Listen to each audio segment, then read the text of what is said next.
It's the Cobite Podcast.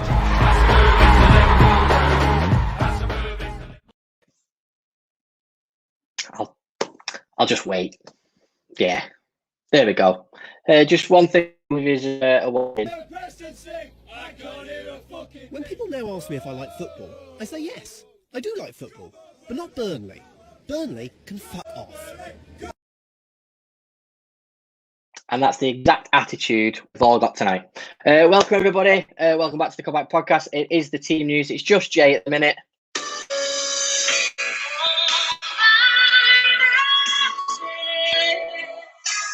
Yeah, I'm on my own tonight. Well, just for the team news. The boys are going to be back afterwards as well. But welcome. We've got the team news for you. So here we go. It's pretty much the same as it was against West Brom. We've just got one change. We've got Gino Wijnaldum in for Curtis Jones. So that's Alisson, Phillips, Williams at the back with Trent and Robbo either side of them. Gino Wijnaldum, Thiago, Fabinho, Salah, Mane, Firmino. Bench is Williams, Cometio. Nice little shout for Cometio there. Jones, Origi, Adrian, Diox, Shaqiri, James Milner, and Simicast as well. That fella that we bought that we've hardly ever seen. Boys and girls, welcome to the show. Just want to get your initial thoughts. Brian's in from Dublin, mate. How are you, pal? Good to speak to you today as well. I will come back to you about the kit thing. Paul's in as well. Hiya, Paul. Dan's in. Burnley can definitely fuck off, mate. They absolutely can. Yuki's in. Another regular from California, mate. How are you doing? Yuki, please don't get offended if I start posting about Vegas Golden Knights in the playoffs. They are my team in the playoffs, so don't have a bit for that. Still got Anaheim hat, though. Chris Kelly as well, just caught the end of the Burnley can fuck off, mate. I'm going to be playing it towards the end as well. Absolutely, boys and girls. So, yeah, the lineup's decent.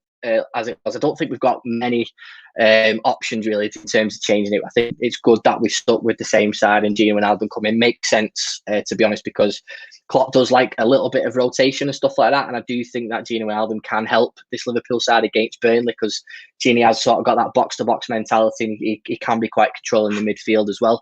That's no disrespect to Jones, it's just not his game yet. So really, I really like that change with Wijnaldum as well, and to be fair, the lad needs to give us a couple of performances before he buggers off anyway. So yeah, really pleased with that. And the most important thing about this is that we do get, oh, there you go, Paul's read my mind, is that we get a strong start. We didn't really have that against West Brom, did we? And it was quite upsetting because you thought that off the back of the Manchester United game, we would really kick on against West Brom, but it all went to shit as per usual. And they left us teetering on the edge. And tonight I would just love to see a really big Liverpool performance at Turf Moor, but, you know, the fans are back in as well.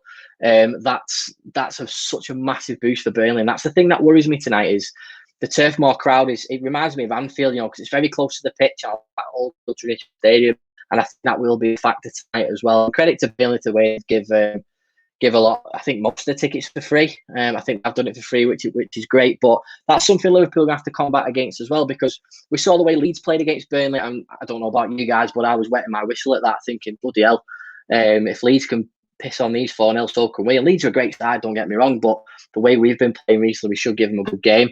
But again, it was only last season I can remember where we were very convincing at Turf Moor, so it really does worry me, and especially against Sean Dyche's side, who'd want to spoil the party. And there was a bit of handbags with Klopp, wasn't there, at the Anfield game, so it would be quite interesting with that as well.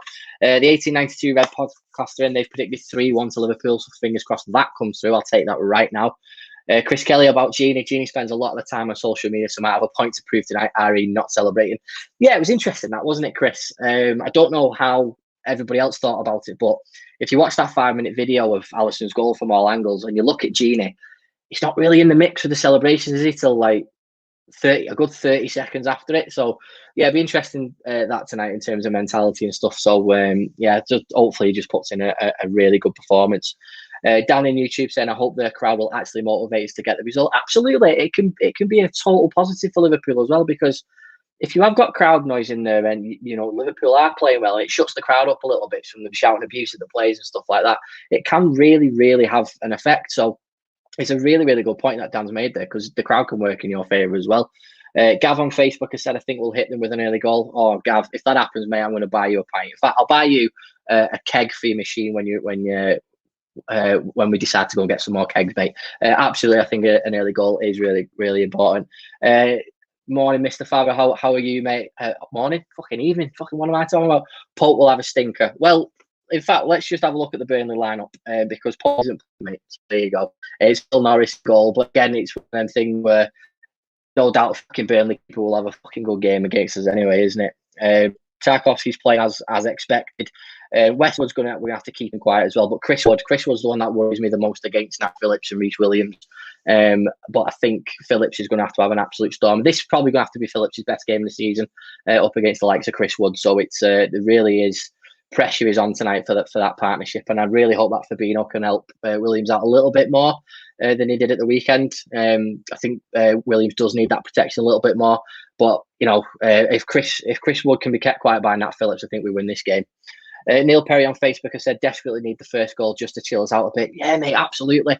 I'm sick to death of being up and down with this Liverpool side this season in terms of my nerves. It's fucking pissing me off. Can we just finish the season in style and twat these 5-0? I'm absolutely with you on that, Neil. Just get that first goal just to calm down a bit, because when West Brom scored that goal, it's over there, yeah. It's like Tenerife, it's over there. It fucking worried me and I hated it. But we came back against Manchester United. We came back against West Brom. We can easily do it again against Birmingham. Stu's in from Twitter as well. No excuse tonight. We know what he needs and we have to deliver. Absolutely, mate. This Liverpool side has pulled us in for a little bit of a title run. Great, that failed. Then we're in the top 4. Then I think we all expected that we were out of the top 4 and we weren't going to get it. And then they've pulled us back in again. So the fucking emotions of this season are just fucking typical Liverpool. We've got to finish it off in style. So yeah, definitely no excuses tonight, mate. Chris Kelly, Phillips header tonight. Mate, absolutely. I wonder what the odds of that on would be. Brilliant. They've got to be longer odds than Alisson getting a header anyway. Mate, it was your son who told us to say that. I do apologise. It was your son who told us. So that's what I've got to do. But have a go at him. Dan saying win and we're in the top 4. Okay, I think it's a really good big possibility. I think this is the tougher game than Palace, obviously. I do agree with you there, mate. It's on. It's still, I mean, it could all change on Sunday, at the end of the day, but I think we're all being a bit more comfortable about the Palace game than we are tonight, aren't we? So I would be very confident of us sorting it out as well. No Pope tonight's a massive, massive difference for us, that because he seems to fucking, like we said on the post-match show, West Brom, he turns into fucking Jose Luis Chilavert and Buffon and Casillas into one when he plays it, doesn't he? Paul said we know what we need. It's up to us and the boys to perform. Absolutely. And we need it as well. Chris Kelly, enjoy the roller coaster as long as it's the right result at the end. Absolutely. I mean, if you'd said to us, a few months ago, this is how the season's going to pan out, but we're going to make it, you'd be like, yeah, go on, I'll bite your hand off her. Neil said my throat is still fet from the alley goal. Anything stressy would finish me off. Absolutely, Neil. I think it will. I think it'll finish us all off, won't it, at the end of the day? But yeah, I think we just got to enjoy it, haven't we? And this Liverpool side are more than capable of beating this Burnley side, absolutely. But I think what I liked about Klopp in an interview we did with Sky the other day was how much of an achievement this will be. And I think it's not been, I mean, the other rival fans have took the piss out of us for, being the so-called worst champions ever, but we haven't, because let's face it, Chelsea finished a lot lower than us after 2015 when Leicester won it. So it's not that bad.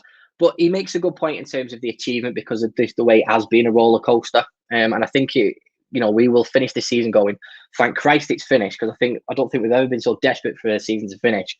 But what I love about it is we will finish this season go, big sigh of relief knowing that, right, that's done now, that's out the way, we've secured top 4, let's rebuild in the summer, refresh in the summer and go again, because we will go again, and that's exactly what we'll do. But I don't want to go again being in the Europa League, because although I think we've got a good chance of winning it, and it's a trophy at the end of the day. You can't moan at winning a trophy, just the same way the Mancs won't if they beat Villarreal in the final. They won't moan about it. But it's the Thursday to Sunday I don't like. I don't like playing on a Thursday and a Sunday because you're always playing catch up, and that affects your season big time. And I hate playing catch up. But we're going to have to deal with it. But let's just get past Burnley first, and that's the most important thing as well. At my age, a comfortable 4-0 is what I needed. No roller coaster for me. Absolutely, mate. And you know what? I opened the post-match show with all these great comments that we've got in here tonight.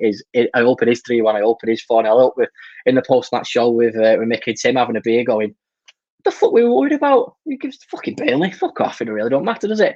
But I hope I'm not playing that video in a negative fucking form later on, because yeah, it just is. But yeah, so we'll just see what happens as well. What's Dan saying? Half the team we've used at times wouldn't get in any other top half starting 11.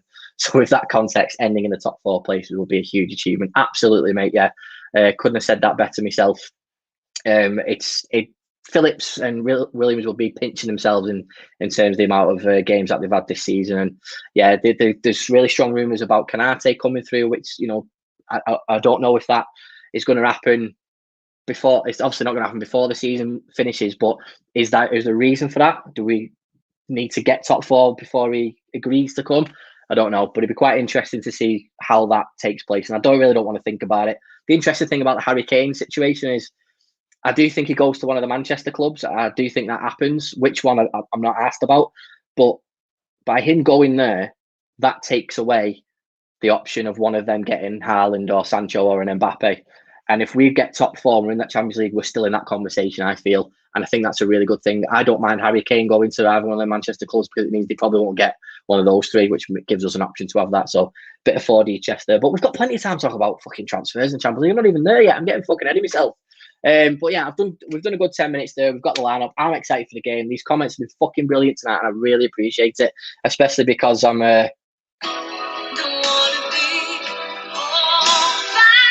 just that's what I mean. I'm on my own now. I appreciate you guys joining me. Let's just keep our fingers crossed that within the next hour we are 1-0 up, which would be fucking brilliant. So yeah, enjoy the match, guys. Please don't have a heart attack while you're watching it, because that'll do me in. And don't get divorced either, mate. Because just blame it on me. Blame it on me. It's fine. Yeah, enjoy the match, guys. We will be back, obviously straight after the game's finished, but hopefully we're all celebrating. And again, appreciate the comments. Appreciate you joining me.